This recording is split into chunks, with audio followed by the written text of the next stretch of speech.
సంచలనం సృష్టించిన యువతి దేవశ్రీ హత్య కేసులో విస్తుపోయే నిజాలు వెలుగులోకి వస్తున్నాయి. నిందితుడు గోవర్ధన్ ఈ ఘాతుకానికి పాల్పడిన తర్వాత నేరుగా ఇంటికి వెళ్ళాడు. తన కుటుంబ సభ్యులకి మొత్తం విషయం చెప్పాడని స్వయంగా అతడి తండ్రే చెప్పడం చర్చనీయాంశమైంది. సంచలనంగా మారినటువంటి దేవశ్రీ కేసుకు సంబంధించి కొత్త నిజాలు బయటకు వస్తామని, దేవశ్రీని అత్యంత కిరాతకంగా హత్య చేసిన ఘటన స్థానికంగా తీవ్ర కలకలం రేపింది. ఈ దారుణానికి ఒడిగొట్టింది గోవర్ధన్ అని తెలియటంతో పోలీసులు వెంటనే రంగంలోకి దిగారు. ఈ హత్య వెనుక అసలు ఏం జరిగింది, కారణాలు ఏంటి, ఇవన్నీ కూడా వెలికి తీసే పనిలో ఉన్నారు. గోవర్ధన్ తండ్రి చేసినటువంటి వ్యాఖ్యలు ఈ కేసుని మరింత బలపరుస్తున్నటువంటి పరిస్థితి ఉంది. తిరుపతిలో చదువుతా ఉన్నాడు, అట్లే బెంగళూరు పోయినాడు. నీ పేరేమ్మా? మునస్వామి. మీదే ఊరు? కొండమారి. కొడుకు గోవర్ధన్ బెంగళూరు పోయినాడు. చిన్నప్పటి నుంచి ఎక్కడ చదివినాడు? తిరుపతిలో సుమారు 10 ఏళ్ళు అయితే ఉంది. తిరుపతిలోనే ఉన్నాడు. అక్కడ జరిగి అక్కడ తీసుకున్నాడు. జాబ్ కోసం బెంగళూరు పోయినాడు. ఎట్లా జరిగింది ఎట్లా మనం చెప్పేదే ఉంది, అంతా చెప్తా ఉన్నారు. వాడు చెప్పినాడు, అంతవరకు తెలుసు మాకు. ప్రస్తుతం గోవర్ధన్ను పోలీసులు అదుపులోకి తీసుకున్నట్టుగా సమాచారం వస్తుంది. అతన్ని విచారిస్తా ఉన్నారు. హత్యకు దారితీసిన పరిస్థితులు ఏంటి, ప్రేమ వ్యవహారమా లేక ఇతర గొడవలు ఏమైనా ఉన్నాయా అన్న కోణంలో పూర్తిగా దర్యాప్తును ముమ్మరం చేశారు. సోమవారం బెంగళూరులో దేవశ్రీ హత్య జరిగింది. అన్నమయ్య జిల్లా రామసముద్రం మండలం బిక్కంవారిపల్లి గ్రామానికి చెందినటువంటి రెడ్డెప్ప జగదాంబ దంపతుల కుమార్తె దేవశ్రీ ఆచార్య కళాశాలలో BBA డిగ్రీ 4వ సంవత్సరం చదువుతోంది. అక్కడే ఓ అద్దెగదిలో ఉంటోంది.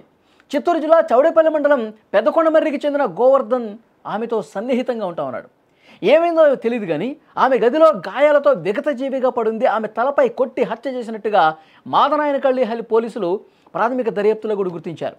చదువు పూర్తి చేసుకుని పట్టాతో ఇంటికి వస్తున్నటువంటి కుమార్తె హత్యకు గురి కావటాన్ని తల్లిదండ్రులు జీర్ణించుకోలేకపోతున్నారు. గుండెలు అవిశేలా రోధిస్తున్నటువంటి పరిస్థితి కనిపిస్తోంది. ముఖ్యంగా అంటే తన స్నేహితురాలతో కలిసి బెంగళూరులో చదువుకుంటున్నటువంటి దేవశ్రీ తన స్నేహితురాలతో కలిసి ఆ స్నేహితురాలి రూమ్కి వెళ్ళింది. అక్కడ ఉన్నది కాసేపు, తర్వాత ఆ ఫ్రెండ్ అక్కడి నుంచి బయటకు వెళ్ళిపోయిన తర్వాత కొద్దిసేపటికి ఈ గోవర్ధన్ అనేవాడు ఆ రూమ్కి వచ్చాడు. చాలాసేపు రూమ్లోనే ఉన్నారు. మరి ఏం జరిగిందో తెలియదు.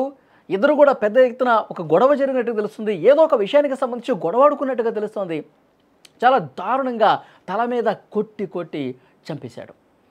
అని చంపిన తర్వాత నేరుగా గోవర్ధన్ ఇంటికి వెళ్ళాడు. ఇంటికి వెళ్ళి తల్లిదండ్రులతో కూడా ఈ విషయాన్ని చెప్పినట్టుగా తెలుస్తోంది. పోలీసుల ఇన్వెస్టిగేషన్లో ఇవన్నీ కూడా బయటకు వస్తున్నాయి. తండ్రి కూడా చెప్తా ఉన్నాడు, నేను ఆ అమ్మాయిని చంపేసి నేరుగా ఇక్కడికే వచ్చాను అని చెప్పడంతో తల్లిదండ్రులు కూడా షాక్కి గురైనటువంటి పరిస్థితి ఉంది.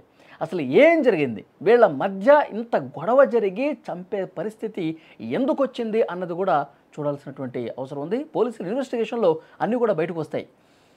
ఇక్కడ నుంచి ఊరు కాని ఊరు వెళ్ళి దేవశ్రీ అక్కడ చదువుకుంటోంది.